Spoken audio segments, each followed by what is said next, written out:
ស្ដីប្រិយមិត្តទស្សនិកជនជាទីមេត្រីជាជាមួយខ្ញុំ admin សវណ្ណទាំងដែរក្នុងការប្រកួតឬក៏តម្រុយគូបាល់ពិសេសនៅរាត្រីនេះតែម្ដងបងប្អូនបាទយប់នេះ admin មានចំនួន2គូមកចែកជូនបងប្អូនលេងកម្សាន្តទាំងអស់គ្នានៅក្នុងក្រុមពងបាល់របស់ admin តែម្ដងបងប្អូនបាទពិសេសតម្រុយគូបាល់ដែល admin ជ្រើសរើសនៅក្នុងវីដេអូនេះមានចំនួន2គូនៅក្នុង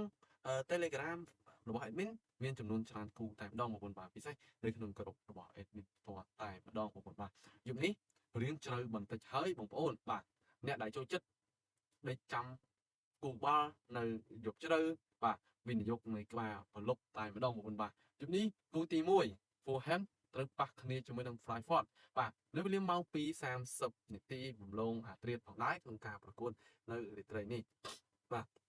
យប់នេះ Fulham បាទស្វាគមន៍ភ្ញៀវ Flyford ក្នុងលេងក្នុងទឹកដីរបស់ចុងក្រោយតែម្ដងបងប្អូនបាទហើយចំណែកទម្រង់លេងរបស់ក្រុមទាំងពីររៀងកាចបន្តិចហើយចំណែក Flyford ដឹងស្រាប់ហើយលេងតឹងតែរបូតគ្រាប់បាល់ច្រើនតែម្ដងបងប្អូនបាទច្រើនណាបាទហើយដែល admin ឲ្យបងប្អូនលេង admin សូមឲ្យបងប្អូនលេងទៅខាងបាទ over ក៏បានដែរបងប្អូនបាទក្នុងការប្រកួតនៅរាត្រីនេះបាទហើយជំរឿន VIP គូនេះខ្ញុំស្រឡាញ់ម្ចាស់ផ្ទះ Fulham over ក៏បានម្ចាស់ផ្ទះក៏បានដែរបងប្អូនបាទហើយចំណែក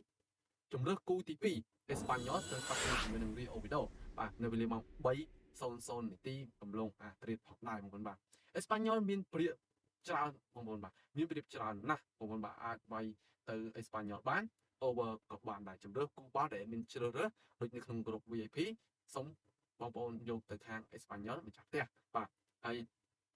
បើជឿជាក់ admin ជឿជាក់ថា Espanyol យប់នេះនឹងទទួលបាន3ពិន្ទុបន្ថែមដើម្បីបាទកាន់យកតែល្អបាទហើយដេកស្រួលណាស់បងប្អូនបាទព្រមឡើងបាយស៊ុបកាទៀវតែម្ដងបងប្អូនបាទហើយយប់នេះតែបងប្អូនចង់ចូលទៅក្នុងក្រុម VIP របស់ admin កុំភ្លេចបាទចុចទៅ bio ឬក៏ description នៅលើ Facebook page admin រៀបគូច្រើនណាស់បងប្អូនបាទចែកជូនបងប្អូនទាំងកម្សាន្តអស់គ្នាអរគុណបាទជួបជាមួយខ្ញុំ admin ម្ដងទៀតនៅវីដេអូក្រោយ